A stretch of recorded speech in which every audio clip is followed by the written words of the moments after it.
Today, we're joined by Doctors Desiree-Burroughs-Ray and Christopher Jackson. Dr. Burroughs-Ray works as an academic hospitalist at La Bonheur Children's Hospital and Regional One Health in Memphis, and serves as the faculty advisor for the Internal Medicine Resident Wellness Committee at the University of Tennessee Health Science Center. Dr. Jackson is Associate Professor of Medicine, Assistant Dean of Student Affairs, and Senior Associate Program Director for Curriculum at the University of Tennessee Health Science Center Internal Medicine Residency. Today, Drs. Burroughs-Ray and Jackson will discuss physician wellness and well-being, a topic that will be discussed in greater detail in their presentation taking place during SMA's annual scientific assembly, October 26th through the 28th in Greensboro, North Carolina. So thank you both for taking the time to discuss this topic today. So most people understand what the word burnout means, but what does burnout mean as it pertains to physicians? And what does it look like to others, to a patient, possibly a colleague, a spouse, or a family member? So let's start there. I'll start with two thoughts. One, burnout is unfortunately an occupational phenomenon.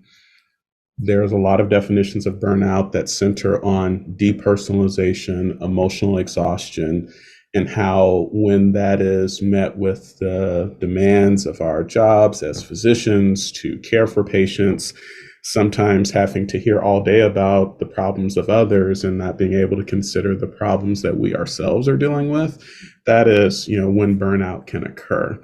And unfortunately, it can also be rather insidious.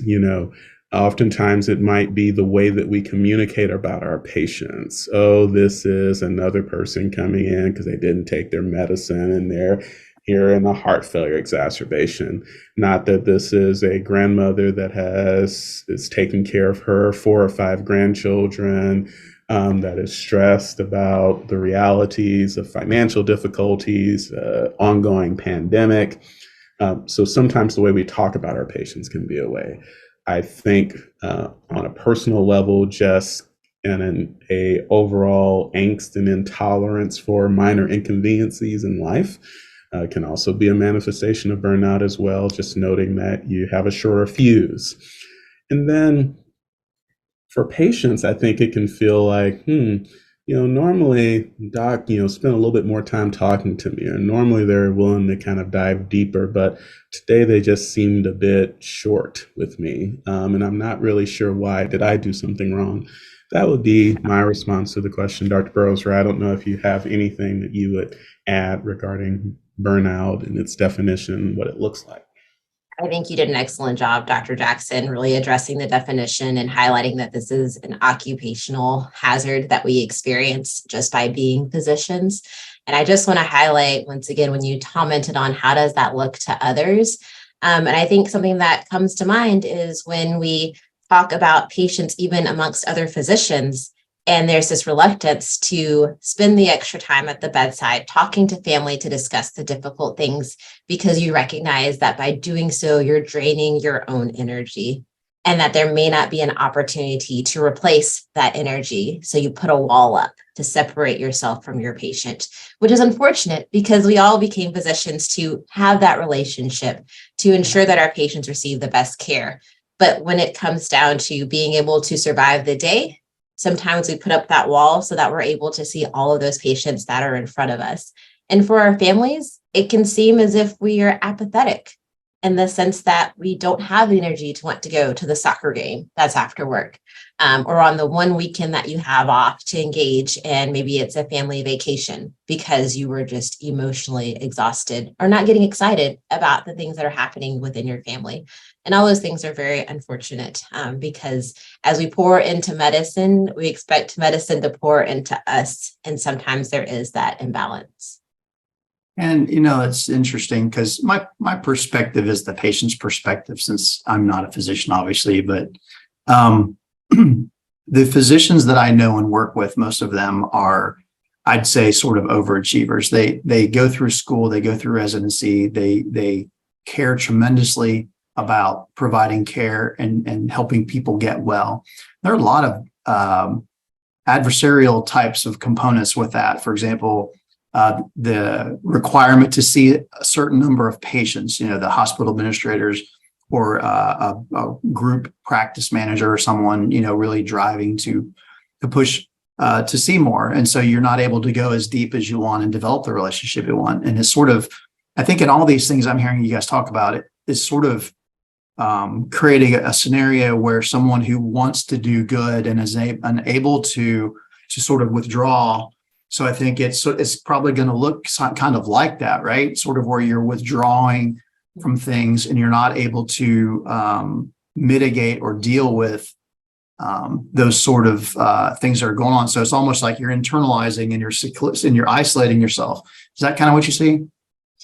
That isolation is oftentimes the most dangerous thing, in the sense that when I think about physicians, there's something called the duck syndrome, in the sense where when you look at a duck, they appear very calm above water. They're just floating along. They're not exerting a lot of energy, but underneath that pond or that water, they are furiously fluttering their legs to stay afloat.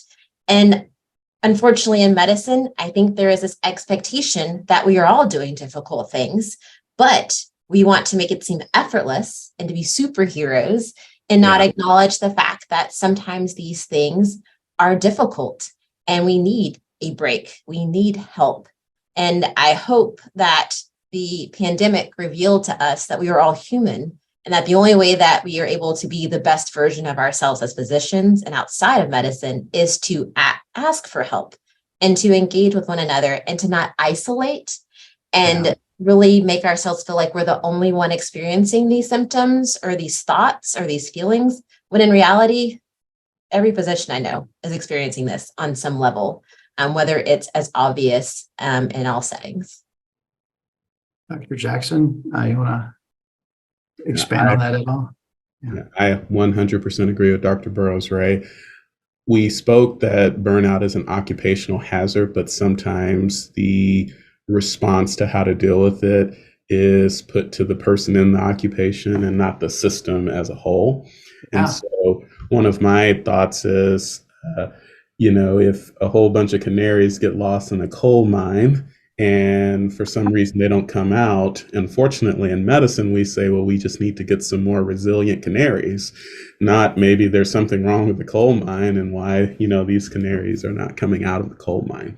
So in a similar way, I think the isolation draws from the fact that we feel the system contributes in such a way that we can't, access that help, push against, things that are contributing to this. And so one thing we hope to discuss is the fact that while burnout is an occupational hazard and there are individual things, we hope it's also a call to systems that recognize this. When they saw this in the quality improvement world, when we were leaving sponges in patients, they didn't ask the patients to go and prove that they had sponges left in them. They're like, crap, this is a problem. We should probably start counting things in surgery.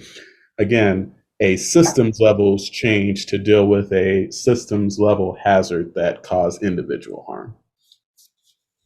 So it's interesting because I feel compelled to take this point of time in this podcast to maybe shamelessly plug the association, because I think what you're talking about when you talk about systems, and I think associations are kind of lumped into that scenario, but I think one of the things that association does, at least SMA does, I think most associations do, organized medicine in general, should be sort of maybe part of that prescription for the physician, that taking the time to go and engage and not just, grab some CME credits and then, but to connect with colleagues and to open up about some of the things that are frustrating, to find an outlet for that. Because, I think anyone, I would think that, a big part of the solution is opening up and connecting and at least, admitting to your point that everyone's dealing with this at some level, just due to the sheer nature of just healthcare reform and the changes that are taking place. You've got lots more people in the system. We haven't added a lot of physicians or spots. It takes a long time to build a physician, so to speak. So, it's important to connect, share strategies, ways to accomplish quality, and deal with volume, compliance, patient compliance. So all these things are important. And I think it's, again, shameless plug, it's why you want to attend live meetings, especially ones that are focused on education, and also have some fun and bring your family and all those kind of things. So, Dr. Burroughs, yeah, go ahead. Did you have And I would say that is consistent with the literature that we see that looks at why does burnout occur. And so there's a job demand control theory that exists, and it talks about jobs where you have high demand and you have high control. There is learning that occurs because you're able to influence the environment that you're working in. Unfortunately, physicians sometimes are experiencing environments where they have the high demand because that's not going to change, but they don't have as much control. And so when that happens, that's where strain or burnout occurs. And the way that you can augment that is resources. So professional development is one that they specifically talk about that can actually demonstrate to your physicians, those that you're working with, that I value you and I see what you're doing, so much so that I want you to gain these additional skills that would allow you to continue to flourish. And that also leads to that community building, which allows you to see that you are not alone in this and to help reconnect and remove that depersonalization that can occur. So, Randy, I think you set me up there for that beautiful discussion on this control theory.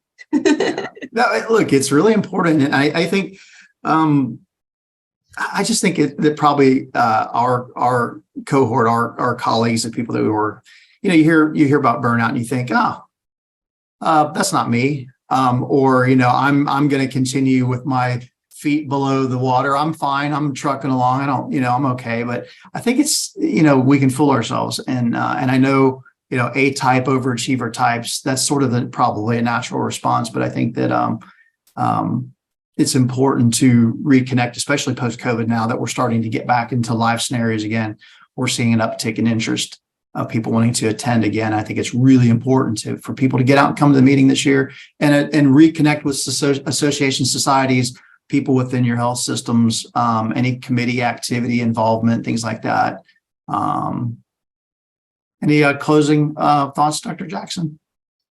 Just that I would piggyback on the professional development that oftentimes one of the problems I see is we kind of equate burnout with or equate approaches to burnout of, let's do this little small event or thing, classically in the area Dr. Burroughs-Ray and I work, it's the pizza party approach, we'll just do a pizza party.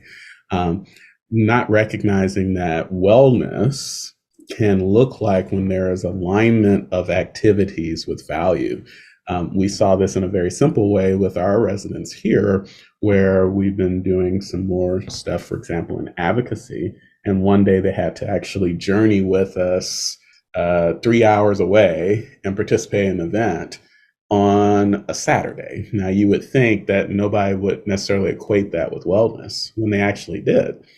And why? It was professional development and something that mattered to them. It allowed them to engage in that community building. And again, it allowed them to see that there is value in what they do beyond, their work, giving them that level of control. And so I think organizations like SMA and others have that opportunity to create those platforms for people to be able to get that professional development so that they can kind of balance the scales a bit more. But again, 100% agree with Dr. Burroughs-Ray. Excellent. Well, both of you, thank you again for taking your time out in the middle of the day to talk about this topic, and look forward to the meeting this year. And just thank you for all that you do to help all of our colleagues and all of our members be better care providers, and for taking the time to help with professional development education. So thank you for joining today. Thank you for having us. Yes, thank you for having us.